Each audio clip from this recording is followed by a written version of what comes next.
continuar en sintonía de Argumentos, conversando acerca de cómo está el panorama político en nuestro país en esta semana con Daniel Santolo, quien es politólogo, y también vamos a evaluar cuáles son los diferentes puntos de vista acerca de lo que mencionaba el profesor, acerca de avanzar hacia la paz y hacia el sosiego, ese tema de cómo avanzar al diálogo.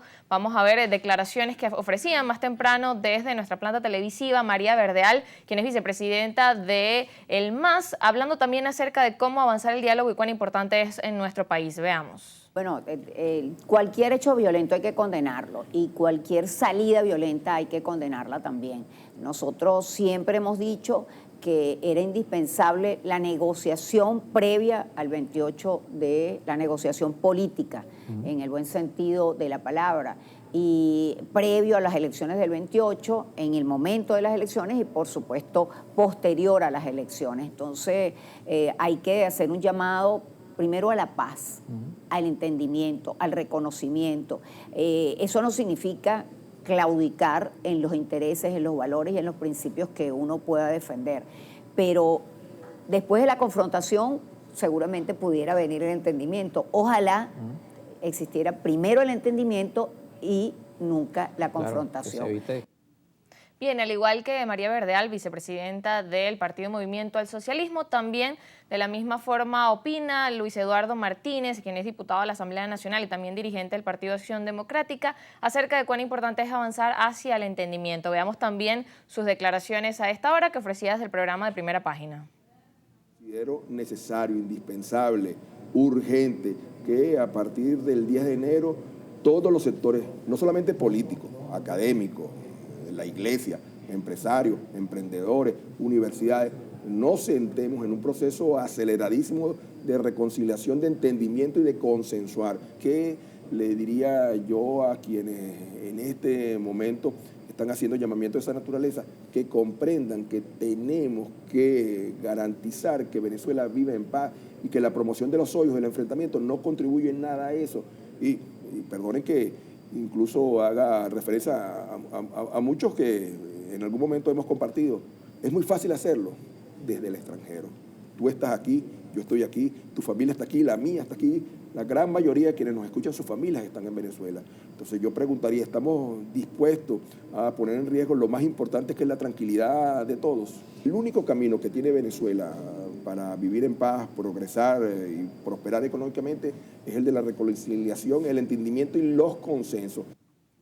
Bien, hablando acerca de cómo avanzar en el entendimiento, en la reconciliación, y le consulto, señor Santolo, ¿cómo piensa que podemos avanzar nosotros hacia esos puntos, hacia el entendimiento y hacia la reconciliación? Hablando de que, como usted mencionaba en el bloque anterior, bueno, hay dos extremos y que al final pues los venezolanos son los que se están viendo afectados y que en medio de esos dos extremos se ve difícil que se pueda avanzar hacia la conciliación, pero cómo lograr que nuestro país se encuentre una solución y que este conflicto que, como decía, tenemos años y que hemos visto y que mantiene en tensión a la población, se puedan ir viendo de alguna forma soluciones, opciones de solución, posibilidades de encuentro, posibilidades de encontrar, como usted decía, la paz y el sosiego. Para una pelea se necesitan dos. Alguien tiene que ceder. Aquí hay un sector que no reconoce al gobierno y no lo ha reconocido desde sus inicios. Si nos vamos al año 2000, desde allí empezó el no reconocimiento al gobierno. Un gobierno que llegó por elecciones, que llegó por voto, llegó democráticamente. Bueno, y se dieron todo un montón de escenarios. Uno de los últimos de ellos fue el 2005, los llamados a la abstención, a la violencia, a las marchas. Bueno, y eso nos ha traído hasta acá, por el no reconocimiento del otro. Entonces, alguien tiene que ceder. Tenemos que buscar el respeto y guiarnos por la norma constitucional y sentarnos en una mesa. No hay otra forma, porque si yo no te reconozco es imposible que lleguemos a algún tipo de acuerdo. Ah, bueno, que el 28 de julio generó muchas dudas. Bueno, pero hay que sentarse a discutirlo. Además, esas dudas pudieron también aclararse respetando las instituciones. Lo que importa es la institucionalidad, el respeto a las instituciones. Tenemos que comenzar por allí. El respeto a la presidencia de la República para empezar un debate serio. Aquí se han hecho propuestas de debate. ¿Dónde vamos a debatir? En esta Asamblea Nacional, donde el gobierno tiene más del 90% ¿Y por qué lo tiene? Porque ese sector que no cree en la democracia, llamó a no participar y a no votar. Bueno, y el gobierno, ni corto ni perezoso, se cogió toda la Asamblea Nacional. ¿Cómo hace uno allí un debate serio frente a unas propuestas que podemos debatir? Ejemplo, la reelección indefinida, que nosotros hemos planteado que eso hay que discutirlo, porque consideramos que no ayuda a la democracia. Mientras estamos matándonos en la calle, conspirando, buscando, ¿cómo se llama esto?, mercenarios, poniendo recompensa en la cabeza de venezolanos, tanto de la del presidente como la del ex candidato. Entonces, así vamos a resolver el problema. Es imposible. Entonces, alguien tiene que ceder. Y el gobierno es el mayor responsable de la paz del país. El gobierno tiene que sentarse y llamar a todos los sectores, como lo decía el amigo de Acción Democrática, Luis Eduardo. Tiene que llamar a todos los sectores, a la iglesia. La iglesia tiene que convertirse en una bisagra de unidad del país. La iglesia también tiene que salir del conflicto. La iglesia no puede ser parte del conflicto, tiene que ser un ente que busque una mediación. Las universidades, sentarnos en una mesa, planificar, buscar cómo vamos a resolver los problemas del país. Y no a corto y a mediano plazo, a largo plazo. Venezuela necesita un plan de más de 25 años. Así es, no solo pensar en lo que va a pasar en este 2025, sino en los siguientes años que vienen. Nosotros hemos perdido más de 25 años. Perdimos profesionales que se fueron del país, perdimos jóvenes. Venezuela está... Claro, y hay muchos sectores también que han retrocedido y claro, que, bueno, hay que invertir también en esos sectores para avanzar en próximos años. En los problemas de lo que son los servicios públicos. Bueno, hay que planificar, buscar a los mejores para un plan de inversión, buscar la posibilidad de resolver el conflicto que tenemos con estos organismos internacionales para que nos presten el dinero necesario para fomentar estos proyectos. Entonces, ¿cómo se resuelve eso? Simple y llanamente poniéndonos de acuerdo. Además, somos venezolanos. Aquí no tenemos un conflicto con otro país.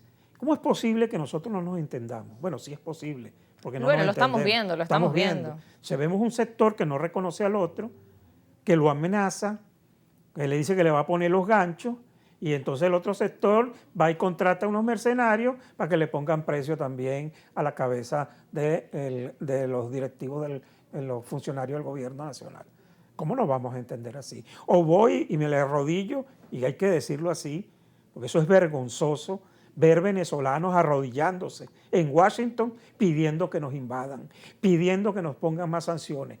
Eso es violatorio, eso es antipatriótico. Esos venezolanos pueden seguir en eso.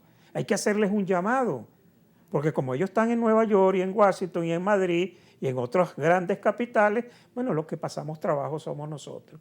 Entonces dicen, hay que salir a luchar.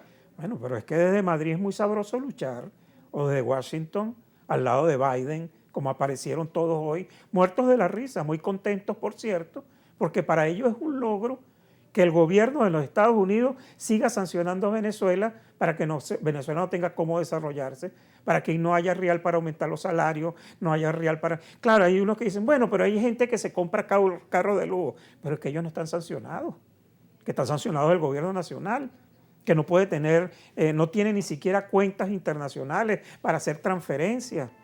No nos olvidemos de Tarek El Aissami, casi 21.000 millones de dólares desaparecidos. ¿Gracias a qué? A que por burlar las sanciones, bueno, aplicaban todo este tipo de mecanismos, bueno, y desviaban el dinero para cuentas personales. Bueno, eso es lo que ha destruido al país. Entonces tenemos dos sectores enfrentados que lo único que han hecho es destruir al país.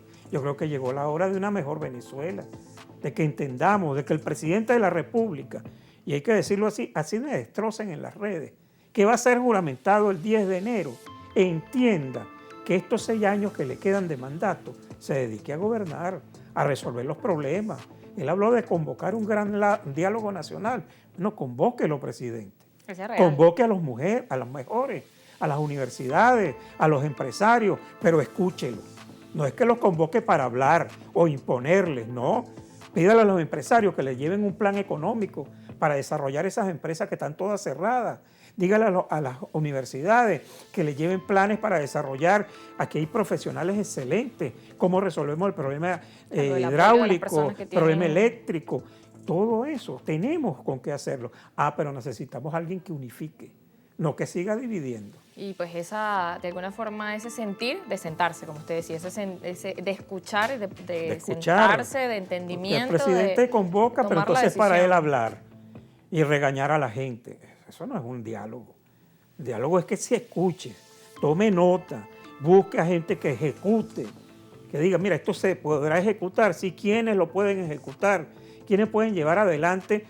Y buscar ayuda internacional, Justo ayuda, eso. que organismos Ejecutar, internacionales. porque luego de los diálogos lo que se espera es eso, ver Claro. los resultados y las acciones. ¿Cómo hacemos para de ese resolver el problema del diálogo salario? Yo entiendo que el gobierno no tiene recursos para llevar al salario mínimo de $200. Eso yo lo entiendo, pues, no hay ingresos.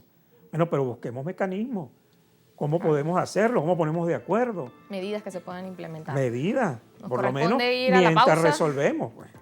Así es, nos corresponde ir a la pausa, pero al regreso seguimos conversando con Daniel Santolo. Ya venimos.